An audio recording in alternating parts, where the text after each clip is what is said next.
Nu mi-am dorit nici când să am absolutul și nici să fiu ca tine sau ca el, însă mi-a plăcut ca să-mi respect cuvântul și să nu bat toba dacă n-am un cel. Și nici n-am vrut să fac vreo tragedie atunci când cineva mie mi-a greșit.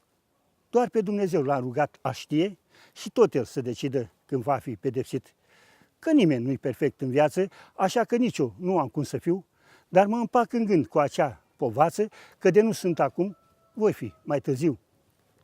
Cu cuvinte mari eu nu m-am amăgit și nici nu mi-am făcut iluzii deșarte, însă am râs și am plâns atunci când am simțit și frică am avut de Dumnezeu în toate. Însă mi-ar fi plăcut de a fi și cu mine corecți, măcar cei din jurul meu, de a ne ajuta la rău, dar și la bine, așa cum ne-a învățat bunul Dumnezeu, și să nu râmnim la țânțăreanu, columbeanu, că ei trăiesc ca în paradis, că numai Dumnezeu le-a dat să aibă banul, dar e vai de ei când s-o trezit în vis, că aici numai Dumnezeu ne o rânduiește și ne programează cât și cum trăim și de-o duce în greu. Nu-i că nu ne iubește, dar nu putea face ca toți egali să fim. Că de eram egali în lumea asta mare și aveam cu toți palate, bogății. Cine mai ducea greul în spinare sau cui mai ădea pământul de-ar munci? Așa că să ne mulțumim aici pe pământ cu ce ne-a dat Dumnezeu în viață și să-L preaslăvim în poezie și în cânt, chiar și când avem lacrima pe față. Și de putem, măcar o dată în viață, să facem bine celor năcăjiți, vom trăi în gând cu acea speranță că de Dumnezeu suntem și noi iubiți. Am căutat prin oceane și mări, am căutat chiar și printre stele și în depărtarea celor 4 zări, dar n-am găsit iubirea vieții mele. Pământul din hotar în hotar l-am răscolit bucată cu bucată, zile și nopți am tot umblat hoinar, dar n-am găsit iubirea cea visată.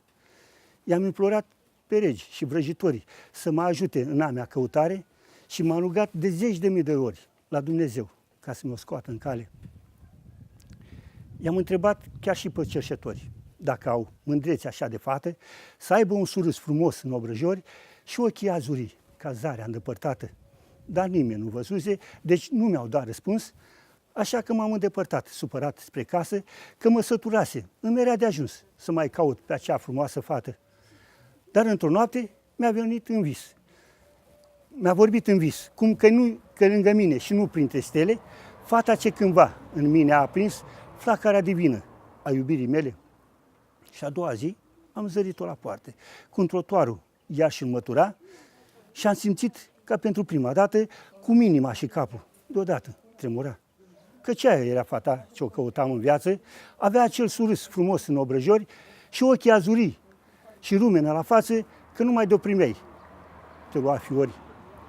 De ce o căutam prin zări îndepărtate când ea trăia aici, lângă casa mea?